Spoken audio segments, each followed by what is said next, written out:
O Senhor esteja convosco. Proclamação do Evangelho de Jesus Cristo segundo João. Houve uma festa dos judeus e Jesus foi a Jerusalém. Existe em Jerusalém, perto da Porta das Ovelhas, uma piscina com 5 pórticos, chamada Betesda em hebraico. Muitos doentes ficavam ali deitados, cegos, coxos e paralíticos. De fato, um anjo descia de vez em quando e movimentava a água da piscina, e o primeiro doente que aí entrasse, depois do borbulhar da água, ficava curado de qualquer doença que tivesse. Aí se encontrava um homem que estava doente havia 38 anos. Jesus viu o homem deitado e, sabendo que estava doente há tanto tempo, disse-lhe: "Queres ficar curado?" O doente respondeu: "Senhor, não tenho ninguém que me leve à piscina quando a água é agitada. Quando estou chegando, outro entra na minha frente." Jesus disse: "Levanta-te, pega a tua cama e anda." No mesmo instante, o homem ficou curado, pegou a sua cama e começou a andar. Ora, esse dia era um sábado, por isso os judeus disseram ao homem que tinha sido curado: "É sábado, não te é permitido carregar tua cama." Ele respondeu-lhes: "Aquele que me curou disse: pega a tua cama e anda." Então lhe perguntaram: "Quem é que te disse? Pega a tua cama e anda." O homem que tinha sido curado não sabia quem fora, pois Jesus se tinha afastado da multidão que se encontrava naquele lugar. Mais tarde, Jesus encontrou o homem no templo e lhe disse: "Eis que estás curado, não voltes a pecar, para que não te aconteça coisa pior." Então o homem saiu e contou aos judeus que tinha sido Jesus quem o havia curado. Por isso, os judeus começaram a perseguir Jesus, porque fazia tais coisas em dia de sábado. Palavra da salvação.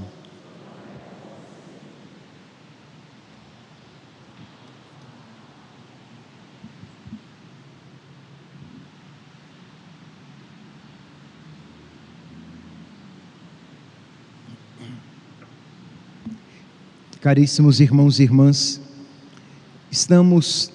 desde ontem, nós estamos ouvindo a proclamação do Evangelho de São João.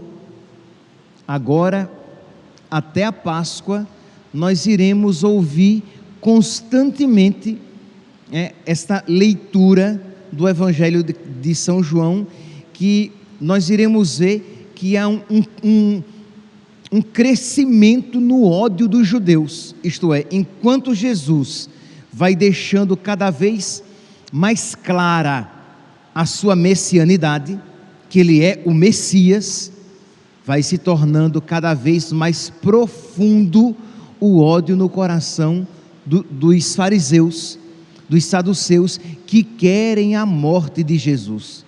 Isto é, não obstante as coisas boas que Jesus tem feito, o ódio cresce cada vez mais.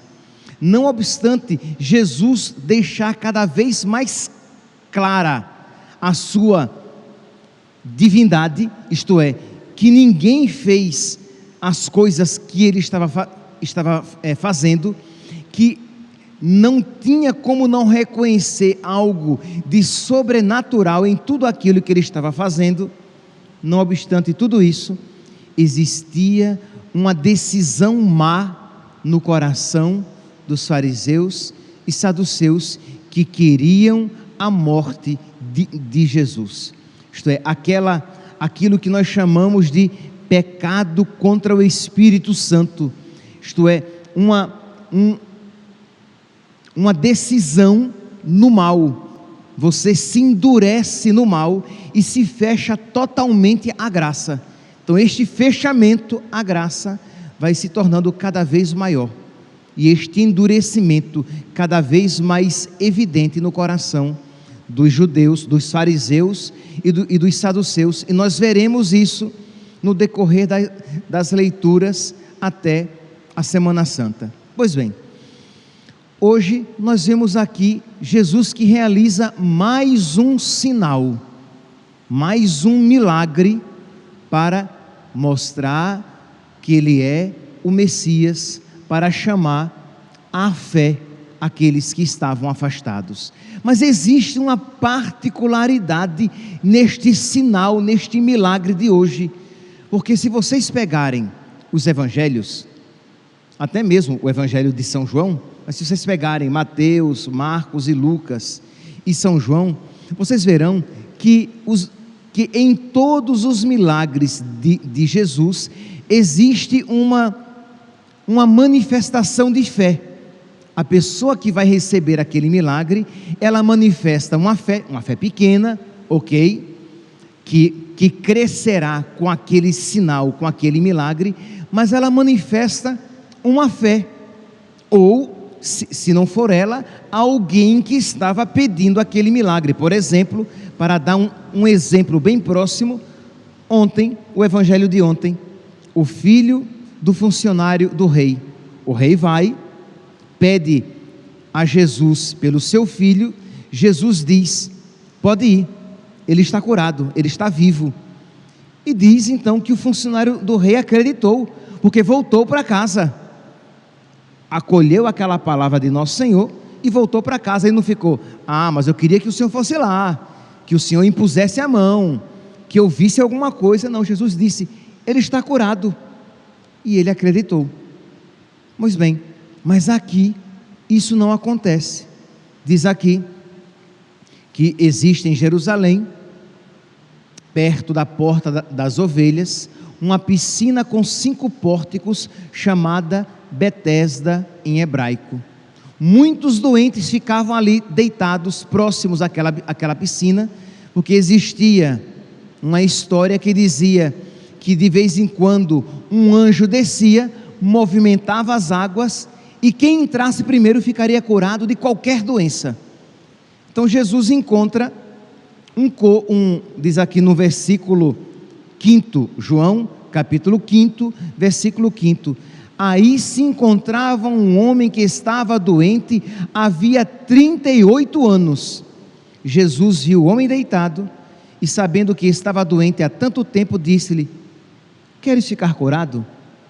O homem não pediu a cura, o homem não manifestou a fé em nosso Senhor, o homem nem sequer se tinha voltado para Jesus, mas Jesus tomou essa iniciativa. Ele viu aquele homem doente há 38 anos, que mal podia se arrastar até a piscina, porque ele diz que quando a piscina é movimentada, outros vão na frente dele. Nós podemos aqui imaginar, meus santos, o que é uma pessoa sofrendo há 38 anos. O que é uma pessoa ali naquele lugar, uma pessoa abandonada há 38 anos. Uma doença que a castiga há 38 anos, que faz com que ela sofra a fome, sim, porque ele não trabalhava, ele mal podia se arrastar até aquela piscina, ele não trabalhava, ele dependia daquilo que lhe davam, então frequentemente ele experimentava a fome, ele experimentava também o abandono, porque ele não tinha ninguém que o levasse até a piscina, então ele não tinha ninguém por ele. Você pode imaginar, talvez nós possamos imaginar a distância, o que significa alguém sozinho, doente, passando privação, experimentando a fome há 38 anos.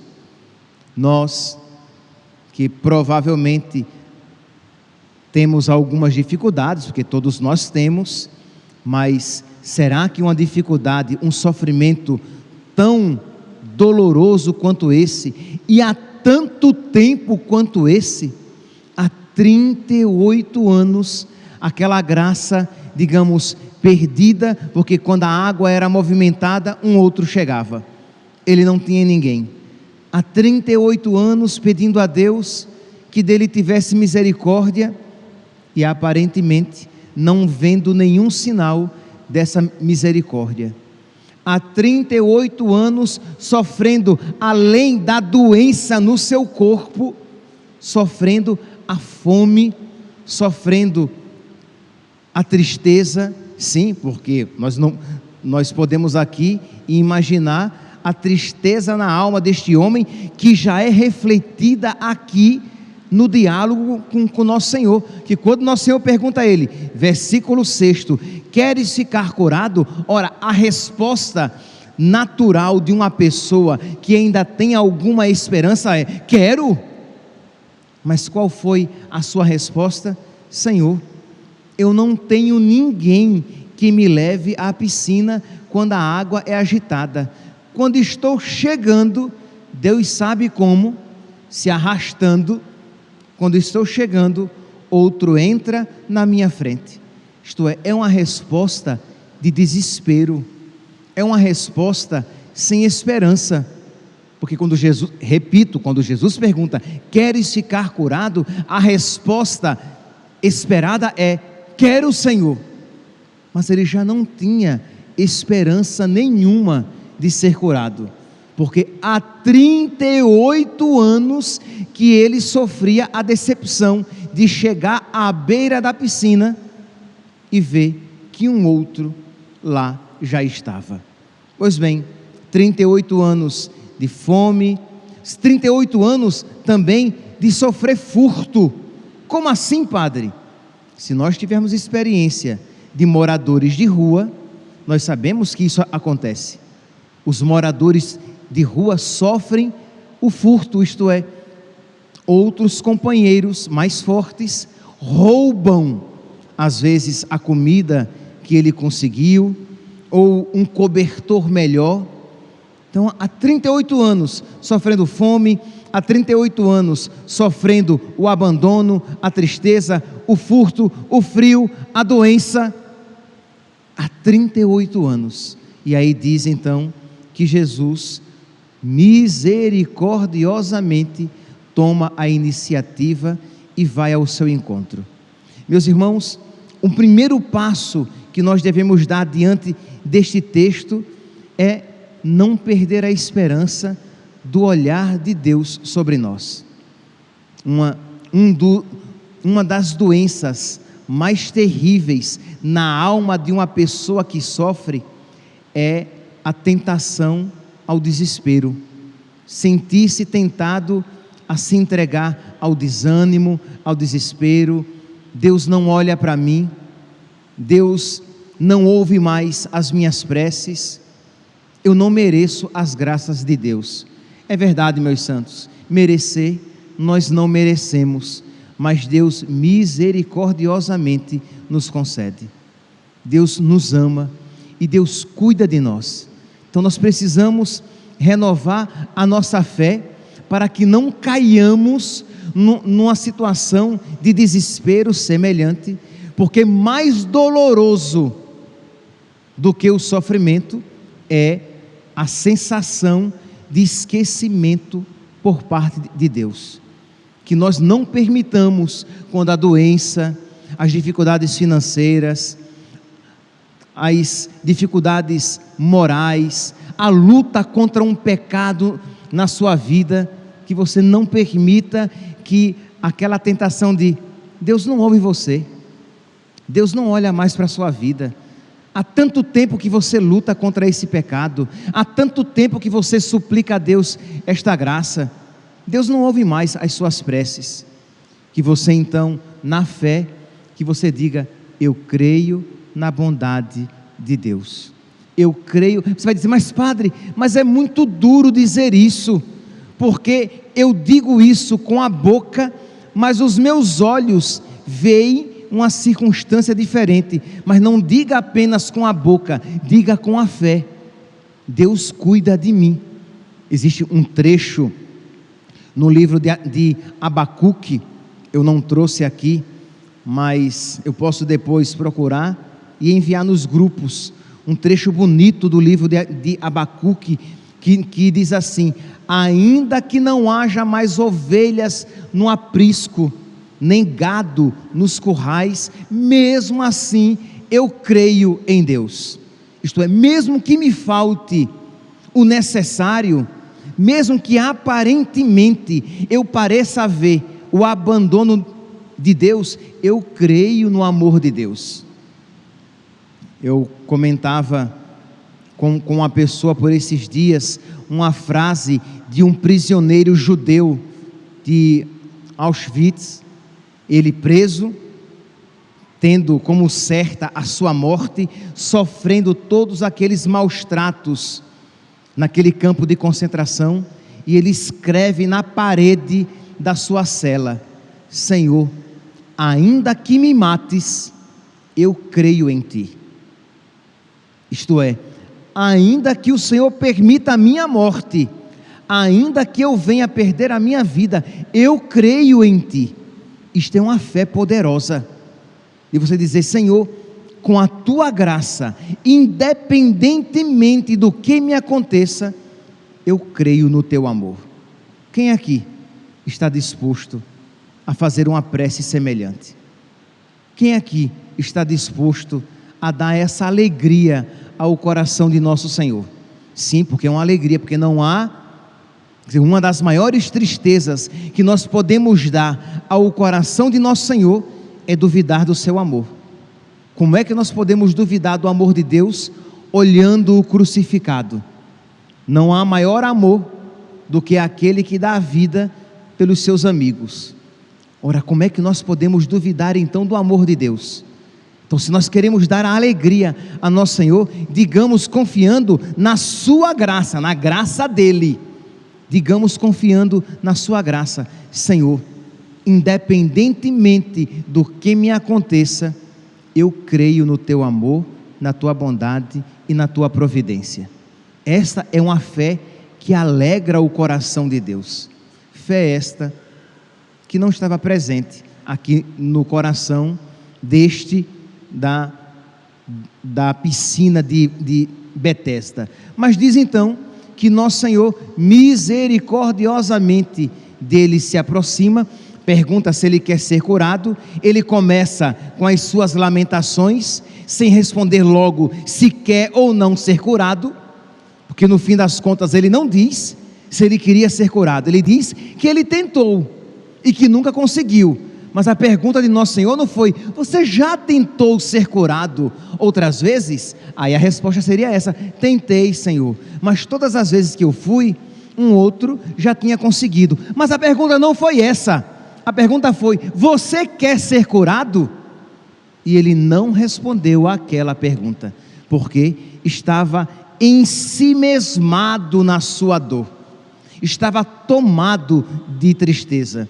O beato Carlo Acutis, ele tem uma frase bonita, ele diz assim, até copiei para não esquecer: a tristeza é o olhar para si, a felicidade é o olhar para Jesus.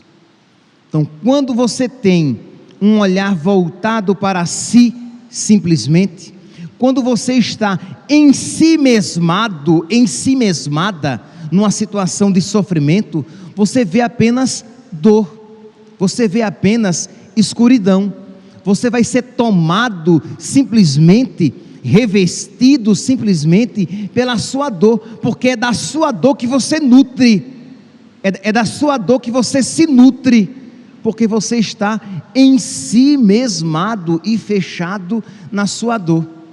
Mas quando você direciona os seus olhos para Jesus, você pode então compreender a felicidade, encontrar a felicidade.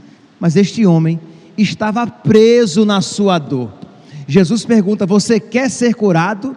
E ele não sai da sua dor, lambendo as suas feridas, como um cão lambe as suas chagas.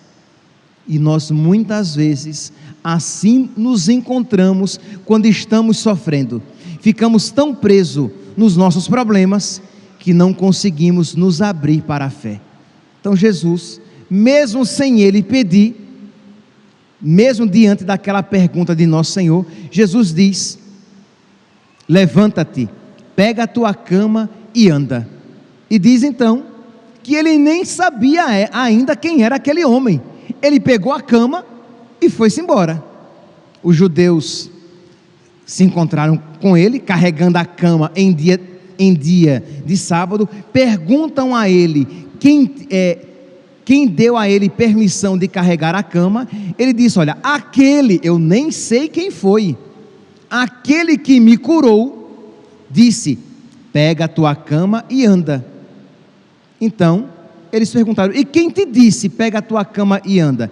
O homem que tinha sido curado não sabia quem fora. É depois que ele se encontrará novamente com Nosso Senhor e que ele vai descobrir quem é Jesus. E Jesus que lhe diz, e com esta frase, com esta reflexão eu quero terminar a homilia, e Jesus que lhe diz essa frase tão profunda, diz: mais tarde, Jesus encontrou o homem no templo e lhe disse: eis que estás curado, não voltes a pecar, para que não te aconteça coisa pior. Mas, meus irmãos, que coisa pior poderia acontecer a um homem que sofrera 38 anos? Fome, a doença, o frio, o furto, a tristeza, o abandono, a solidão. Que sofrimento maior poderia acontecer? Ora, se os seus olhos estão voltados apenas para você, você vai dizer: nada de pior poderia lhe acontecer. Mas se os seus olhos estão voltados para Jesus, você vai dizer: o pior que poderia lhe acontecer é perder Jesus por toda a eternidade. Meus irmãos, para um coração que não tem fé, perder Jesus é uma coisa qualquer. Para um coração que não tem fé, não ir para o céu é apenas uma frugalidade. Mas para um coração que crê, perder o céu é perder a condição da possibilidade da verdadeira felicidade. E eu nem estou falando aqui de: padre, a coisa pior que poderia acontecer a ele é ir para o inferno. Sim, sem dúvida, mas digamos que não é. Digamos que houvesse a possibilidade de um lugar em que não fosse o inferno, mas que fosse de uma felicidade natural, que não fosse o céu. Isto já seria o inferno. Isto é não ter Deus. É porque nós não compreendemos o que é o céu, de modo que nós tememos o inferno, mas o nosso coração não se alegra pela possibilidade do céu, da felicidade perfeita, do contemplar a Deus, do estar com Deus, do experimentar a felicidade divina. Porque tudo que nós experimentamos aqui na terra é felicidade humana, é felicidade criada, mas imagine o que é o céu, a felicidade de Deus. Imagine toda a felicidade que já se experimentou neste mundo. Imagine toda a felicidade que todas as pessoas no mundo já experimentaram e já experimentarão. Imagine que se nós pegássemos toda esta felicidade, juntássemos e dessemos a uma pessoa, esta felicidade ainda seria uma felicidade humana, e esta felicidade ainda estaria aquém, não seria 1% da felicidade que Deus tem reservada para nós. Então nós precisamos pedir a Deus que Ele encha o nosso coração com a fé na sua bondade, sim, para que nós não caiamos no desespero, como este homem do Evangelho de hoje, mas uma fé também nas suas promessas, e principalmente na promessa do céu, que nós possamos dizer, como tantos santos diziam: existe um céu. Santa Teresinha e tantos outros santos: existe um céu reservado para mim. Jesus espera por mim. E quando você disser isso e você perceber que você não compreende, porque você não compreenderá em que consiste isso, Peça a Deus que lhe aumente ainda mais a fé, para que o desejo cresça cada vez mais e você possa vislumbrar na terra, como num espelho embaçado, aquela felicidade que Deus tem reservado para você. De modo que, assim como esta frase surtiu efeito no coração deste homem: não voltes a pecar, para que não percas o céu e não sejas condenado ao inferno, nós também tomemos esta frase para a nossa vida, que nós também não queiramos ofender nosso Senhor com os nossos pecados, que nós também tenhamos força e decisão para abandonar todos os pecados da nossa vida, não apenas os pecados mortais, mas todos os pecados. Para quê? Para que nós não percamos o céu, para que nós não sejamos condenados ao inferno, mesmo que isso custe a você abandonar algo a que você se sente apegado, mesmo que isso custe a você abandonar um pecado a que você se encontra atrelado, amarrado, algemado há muito tempo, quem sabe há 38 anos. Isto é, que você diga: padre, mas há tanto tempo eu me sinto preso a este pecado, mas não apenas preso contra a minha vontade, mas preso até com o meu consentimento. Eu amo este pecado. E que você diga: Jesus, me ajude a me desapegar deste erro, desta maldade, disso que te entristece, deste vício que se incrustou, que se enfiou, que se enraizou na minha alma, e eu não apenas não consigo me desapegar, mas eu não quero me desapegar deste pecado. Ajuda-me, Senhor, que eu te ame tanto e que eu queira tanto estar contigo, de modo que eu esteja disposto a me desapegar de tudo aquilo que eu sei que não é do teu agrado. Que nós então, meus santos, ouvindo esta palavra de nosso Senhor, não voltes a pecar, para que não te aconteça coisa pior, que esta palavra surta efeito e faça frutificar, frutos de santidade e generosidade no nosso coração. Louvado seja nosso Senhor Jesus Cristo, para sempre seja louvado.